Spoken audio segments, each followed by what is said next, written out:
The Spark of Greatness. Michael Faraday's journey from poverty to scientific immortality.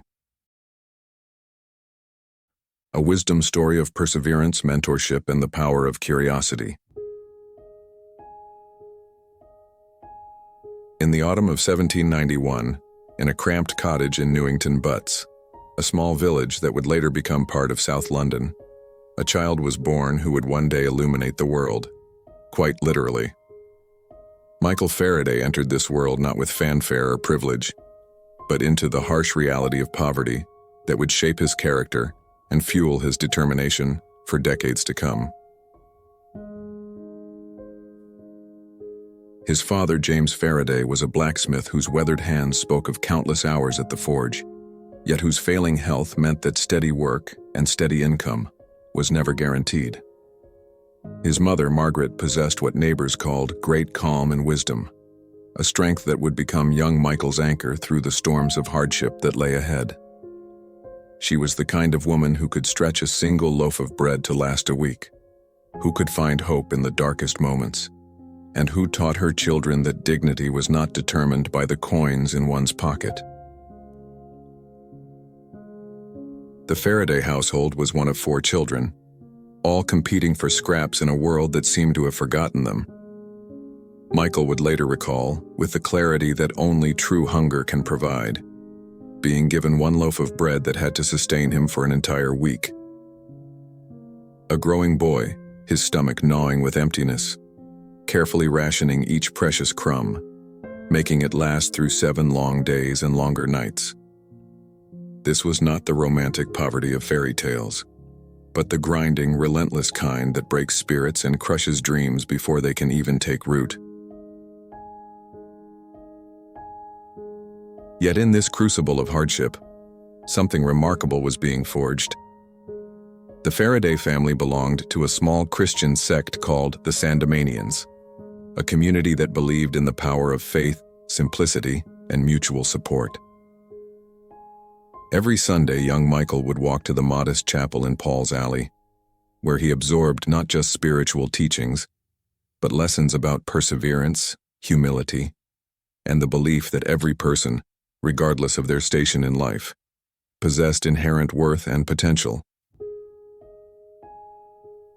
The Sandemanian faith would become the bedrock of Michael's character, teaching him that true greatness came not from worldly recognition or material wealth, but from service to others and the pursuit of truth.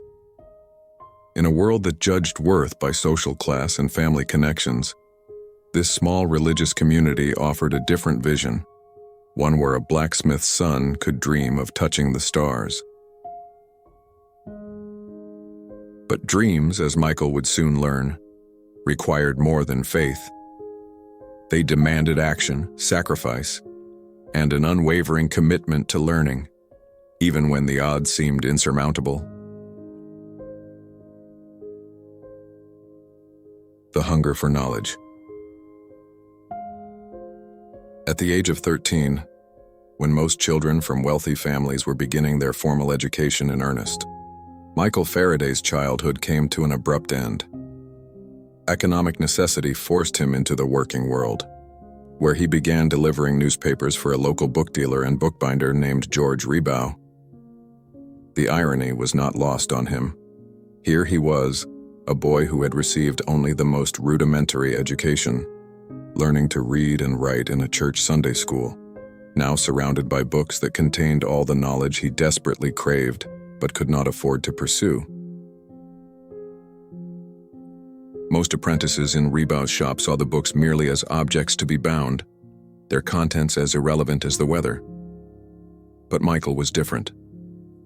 Where others saw leather and paper, he saw doorways to understanding. Where others heard the monotonous rhythm of the binding press, he heard the whispered promises of discovery. During his lunch breaks and stolen moments throughout the day, Michael would carefully open the books brought in for rebinding, treating each page like a sacred text. He read voraciously, indiscriminately, hungrily, absorbing everything from poetry to philosophy, from history to science. But it was when he encountered the article on electricity in the third edition of the Encyclopedia Britannica that something inside him ignited. The words on those pages described a mysterious force that could travel through metal, that could create light and motion, that seemed to bridge the gap between the physical and the magical. For a young man who had grown up watching his father shape metal with fire and force, the idea that invisible energies could accomplish even greater transformations was nothing short of revolutionary. But Michael didn't just read about electricity. He experimented with it. Using old bottles discarded by local merchants and scraps of lumber from construction sites, he built his first crude electrostatic generator.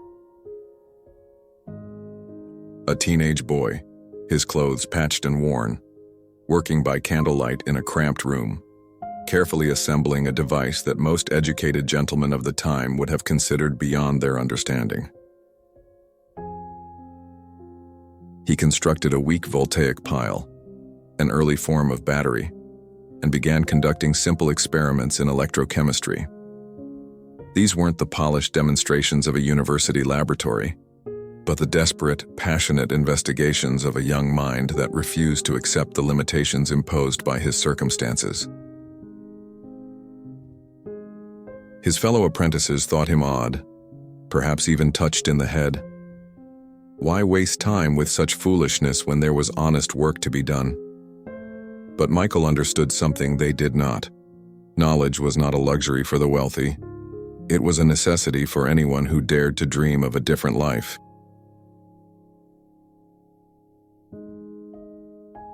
The moment that changed everything.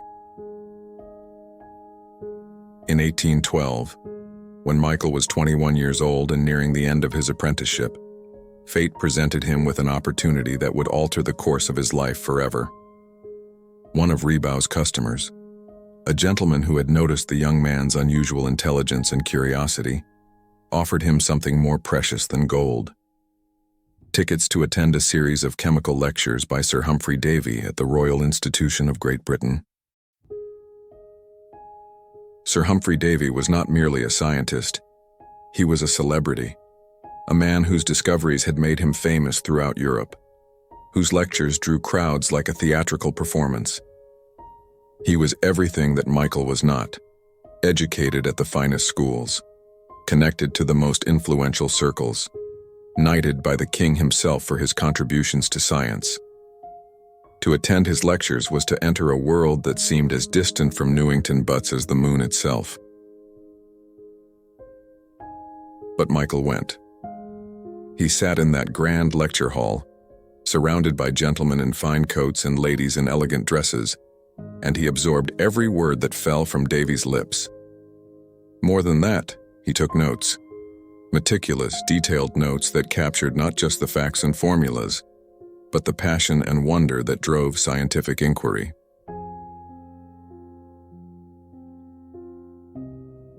When the lecture series ended, Michael faced a choice that would define his future.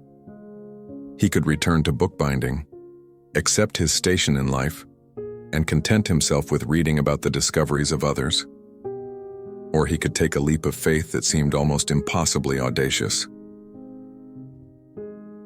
He chose audacity.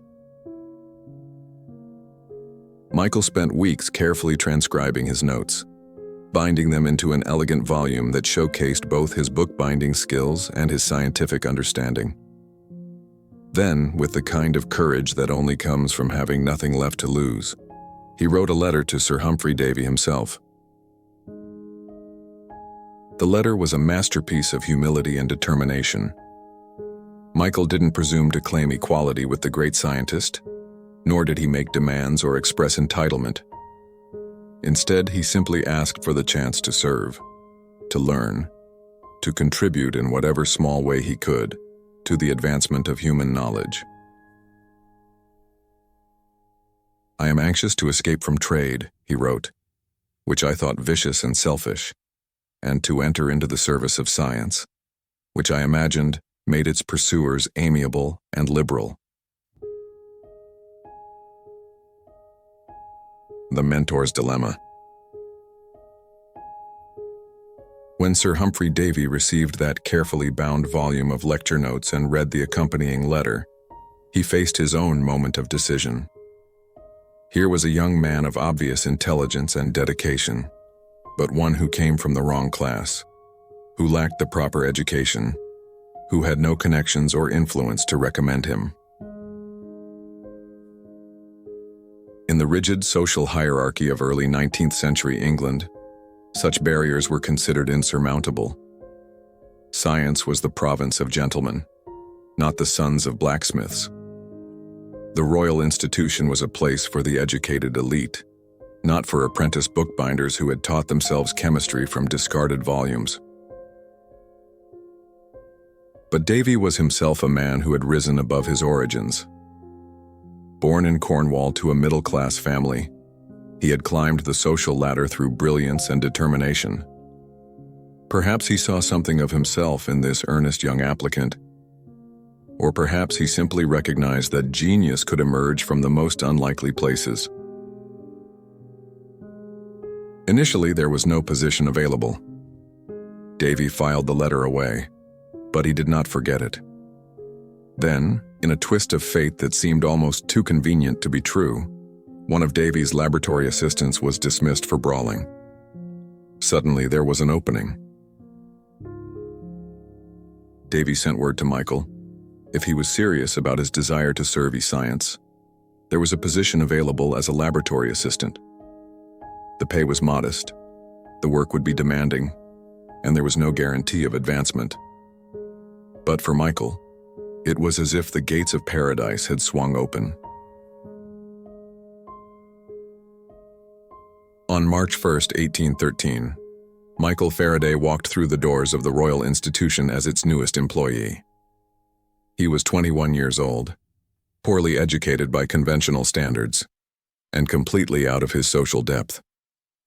But he carried with him something that no amount of formal schooling could provide: an insatiable curiosity and an unshakable determination to prove that greatness was not the exclusive province of the privileged.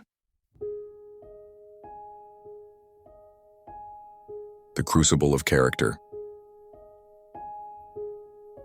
Michael's first assignment as Davy's assistant was both an incredible opportunity and a profound humiliation. Sir Humphrey had been invited to undertake a grand tour of the European continent, visiting the great scientific centers of France, Italy, and Switzerland.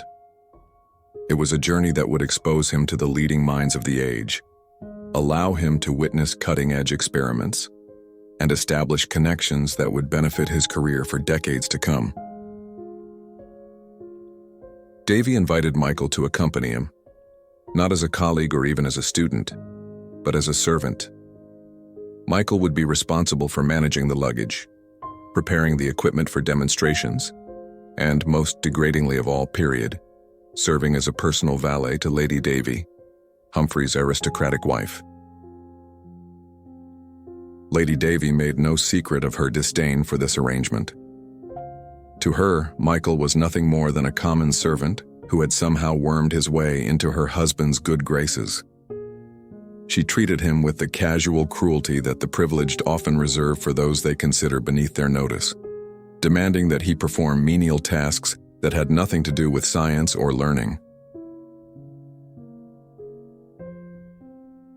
A young man who had dreamed of intellectual discourse and scientific discovery, instead finding himself polishing boots and carrying bags, enduring the condescending remarks of a woman who saw him as little more than a piece of furniture. Many would have quit, returned to London with their dignity intact and their illusions shattered. But Michael endured. He understood that this humiliation was the price of admission to a world that would otherwise remain forever closed to him. While he performed his servant's duties, he also observed, learned, and absorbed everything around him. He watched Davy conduct experiments with the leading scientists of Europe. He saw how knowledge was shared and debated among the intellectual elite. He began to understand that science was not just about facts and formulas, but about a way of thinking, a method of questioning the world that could be applied to any problem. Most importantly, he learned about resilience.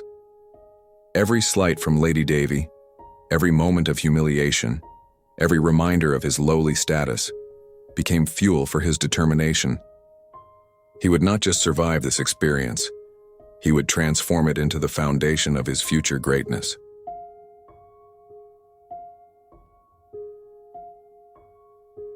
The tour lasted 18 months, and when Michael returned to London in 1815, he was a changed man.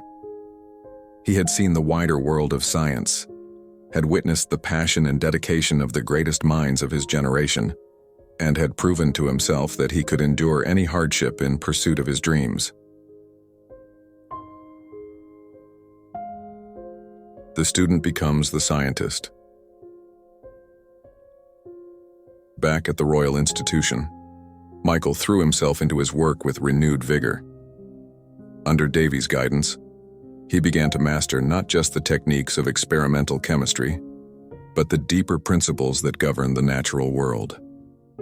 Davy was a demanding teacher, but also a generous one, sharing not just his knowledge but his approach to scientific thinking. Michael learned that chemistry was not merely about mixing substances and observing reactions. It was about understanding the fundamental forces that held matter together, the invisible bonds that could be broken and reformed to create entirely new substances. Davy introduced him to the revolutionary idea that chemical properties were determined not just by the elements present in a compound, but by how those elements were arranged, a concept that would prove crucial to Michael's later discoveries. But perhaps most importantly, Davy taught Michael to think in terms of forces and fields. Drawing on the atomic theory of Ruggero Giuseppe Boscovich, Davy explained that atoms were not solid particles but mathematical points surrounded by alternating fields of attractive and repulsive forces. This seemingly abstract concept would later become the foundation of Michael's revolutionary understanding of electricity and magnetism. As Michael's skills developed, so did his confidence. He began to conduct his own experiments, first under Davy's direct supervision, then with increasing independence. In 1820, he produced the first known compounds of carbon and chlorine, a discovery that established his reputation as a chemist in his own right. But it was in 1821 that Michael made the discovery that would change his life and create the first serious rift with his mentor.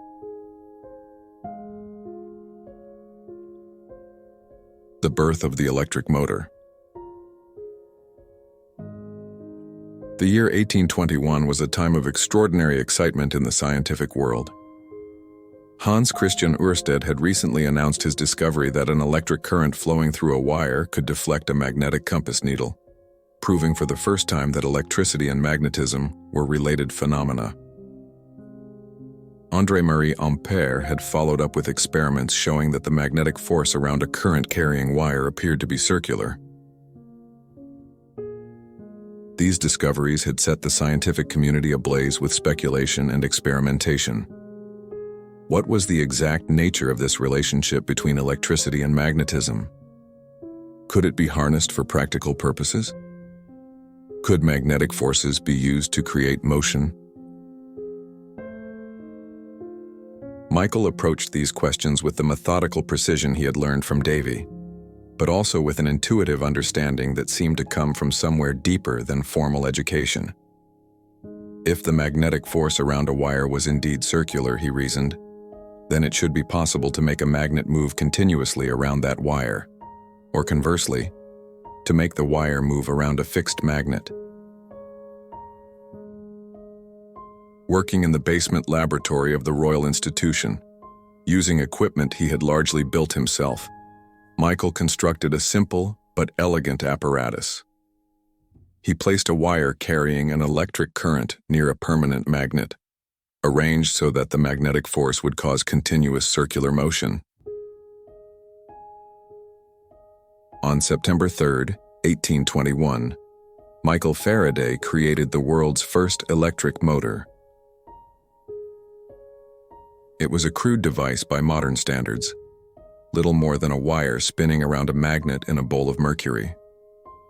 But it represented something revolutionary: the conversion of electrical energy into mechanical motion. For the first time in human history, the invisible force of electricity had been harnessed to create useful work. Michael published his results on October 1st, 1821, to immediate acclaim from the scientific community. Here was a discovery that was not just theoretically interesting, but practically significant. The implications were staggering. If electricity could create motion, then perhaps the age-old dream of mechanical power without steam or muscle was within reach. But within a week of publication, Michael began hearing disturbing rumors. People were saying that he had stolen the idea from others, that he had plagiarized the work of more established scientists. And leading the chorus of accusation was the one person whose support he most needed, Sir Humphrey Davy himself.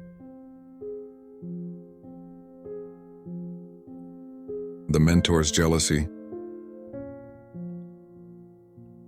The relationship between Michael Faraday and Humphrey Davy had always been complex, shaped by differences in class, education, and social standing. Davy had been Michael's benefactor, his teacher, his gateway into the world of science. But he had also been his superior, the established scientist who had graciously allowed a blacksmith's son to work in his laboratory. Now suddenly, the dynamic had shifted. Michael's discovery of electromagnetic rotation was being hailed as one of the most significant scientific breakthroughs of the decade.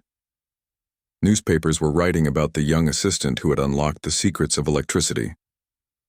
The Royal Society was taking notice of this remarkable talent who had emerged from nowhere. For Davy, this represented a profound threat. He had spent years building his reputation as Britain's leading scientist, had been knighted for his contributions to chemistry, had become accustomed to being the center of scientific attention. Now his former assistant, a man he had plucked from obscurity, a man who owed everything to his patronage, was threatening to eclipse him. The accusations of plagiarism were particularly painful because they contained a grain of truth.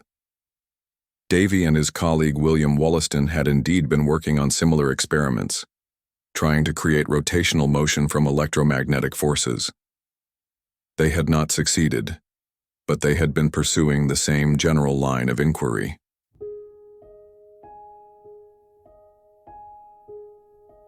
Michael wrote desperately to Wollaston, seeking to clear his name.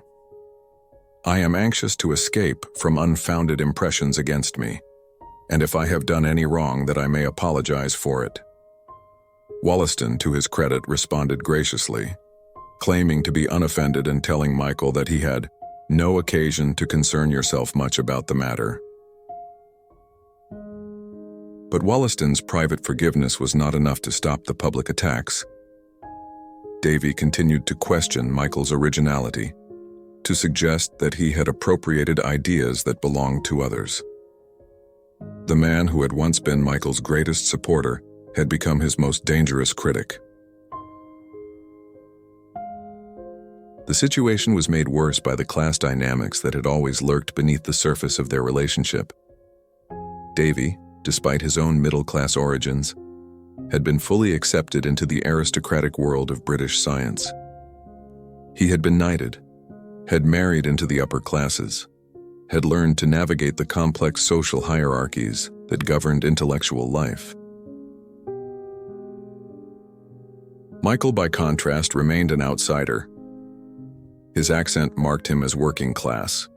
His lack of formal education was obvious to anyone who spoke with him for more than a few minutes, and his religious beliefs set him apart from the Anglican establishment that dominated British science.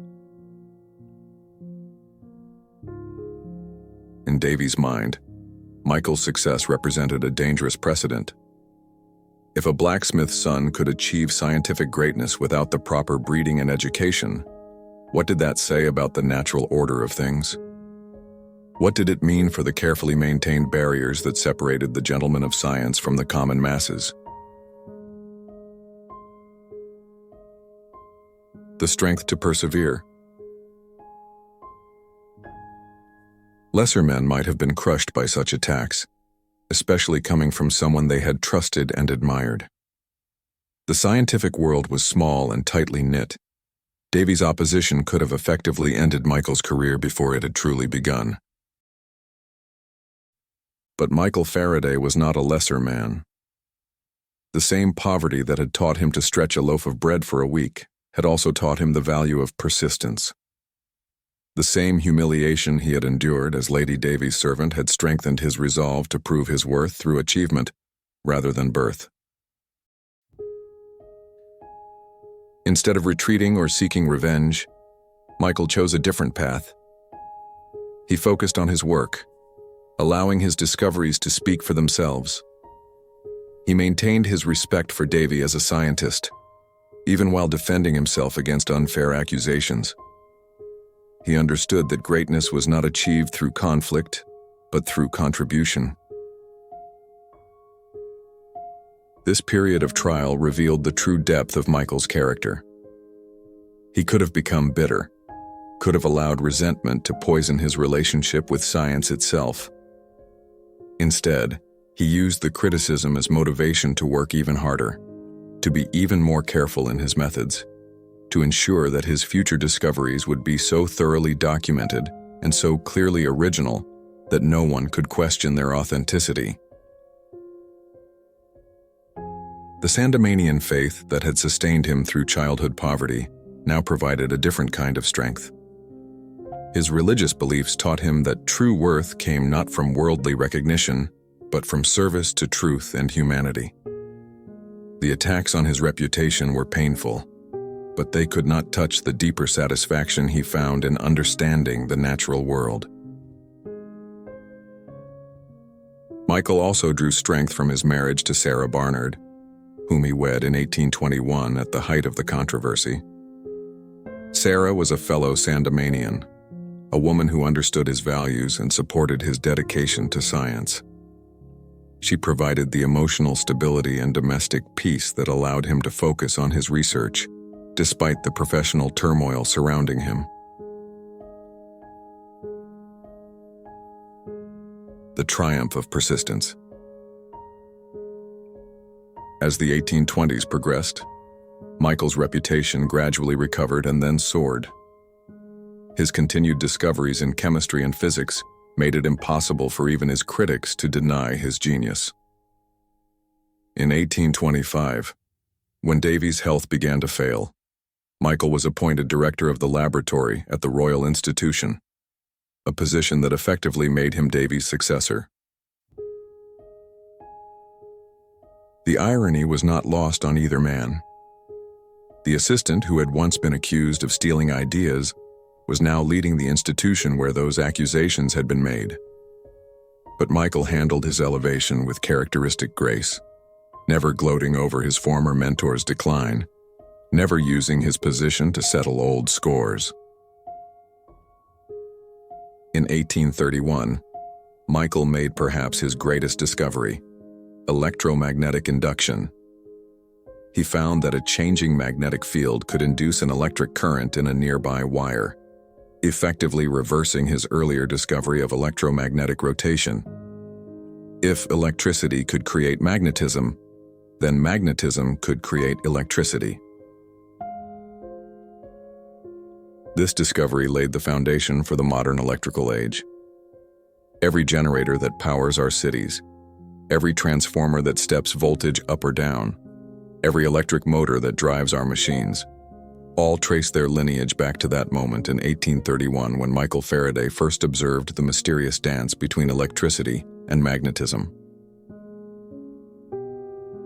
But perhaps even more significant than the discovery itself was what it represented: a new era in space exploration, the triumph of curiosity over prejudice, of merit over privilege, of persistence over adversity. Here was a man who had been born into poverty, who had been denied formal education, who had been attacked by his own mentor, yet who had persevered to unlock some of the deepest secrets of the natural world.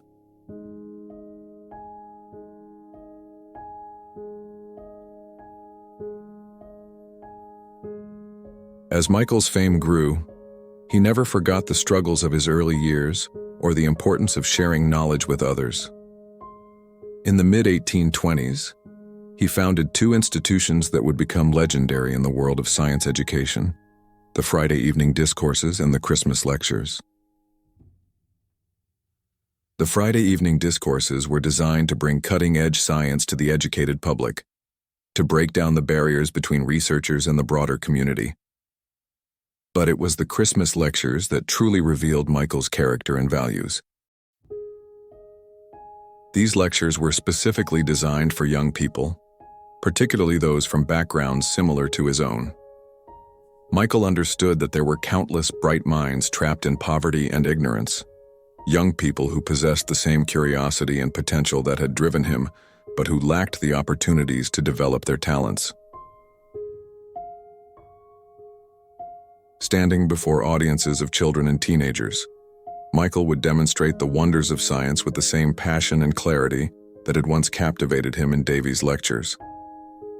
He showed them that the natural world was not a collection of dry facts to be memorized, but a vast puzzle waiting to be solved, a source of endless wonder and discovery. Nothing is too wonderful to be true, he would tell them, if it be consistent with the laws of nature.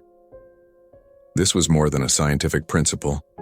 It was a philosophy of life, an encouragement to dream beyond the limitations of circumstance and to believe that understanding was possible for anyone willing to observe, question, and persist. Michael's lectures were not just about chemistry and physics. They were about the power of human curiosity and the importance of never giving up on one's dreams. He spoke to his young audiences not as a distant authority figure, but as someone who understood their struggles, who had faced the same barriers and overcome them through determination and hard work.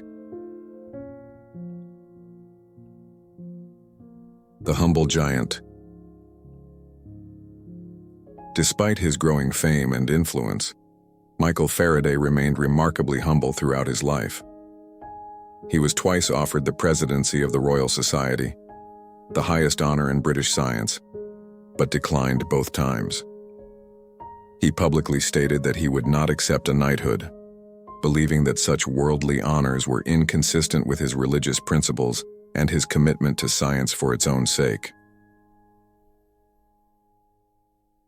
This humility was not false modesty, but a genuine reflection of his character and values.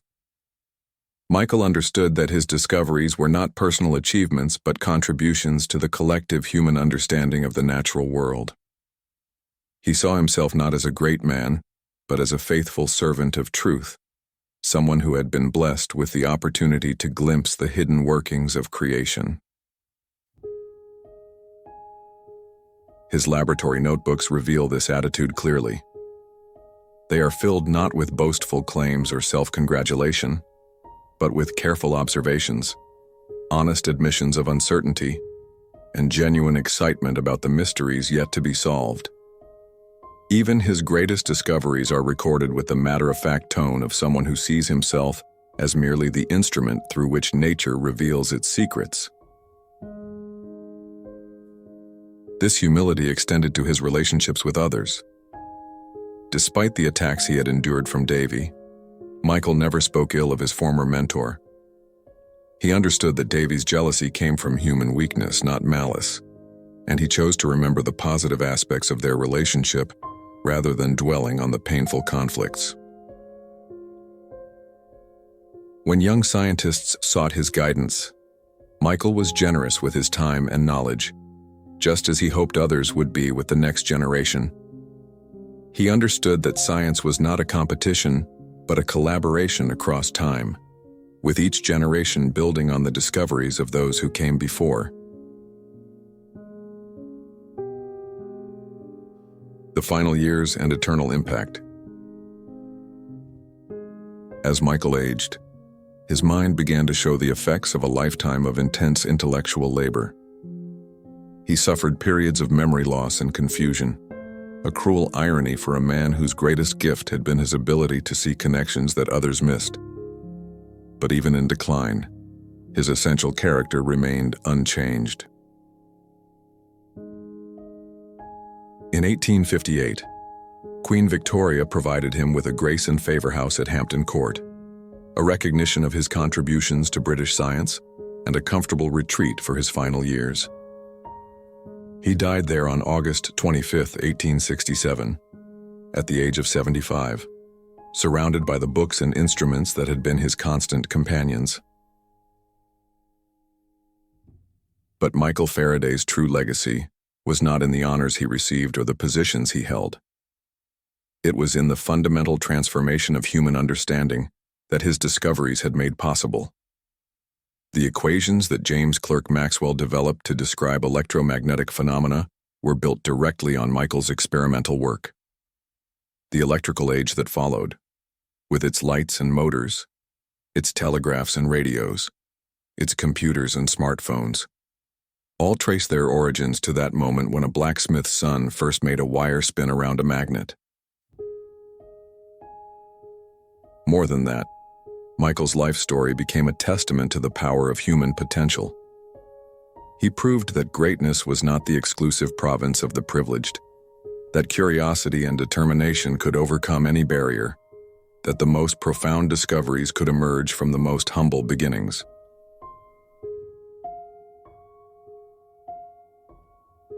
The eternal lesson.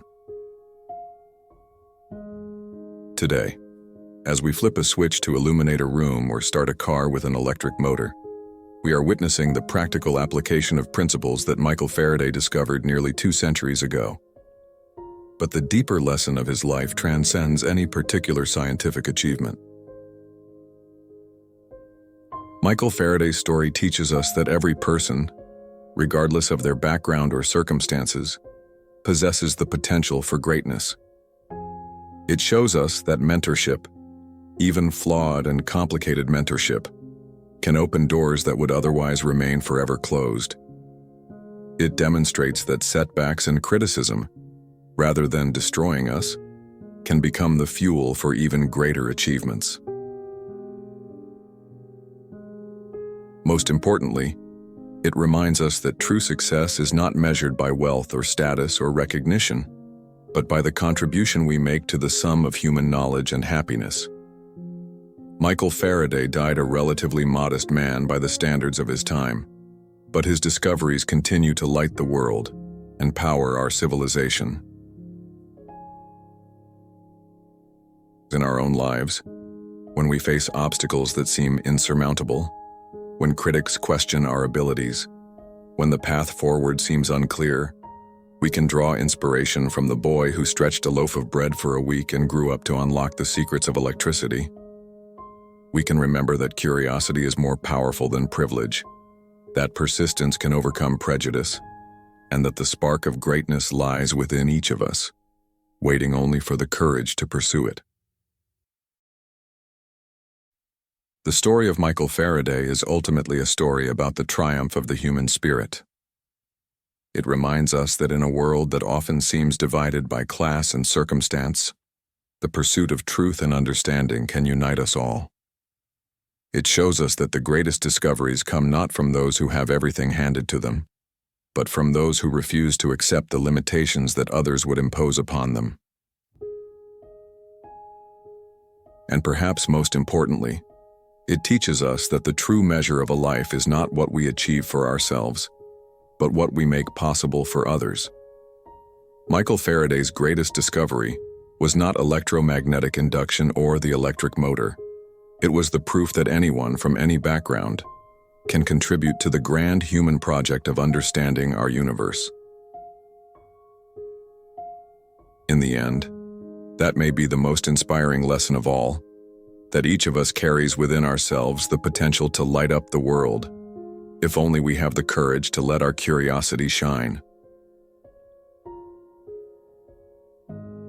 Nothing is too wonderful to be true, if it be consistent with the laws of nature. Michael Faraday,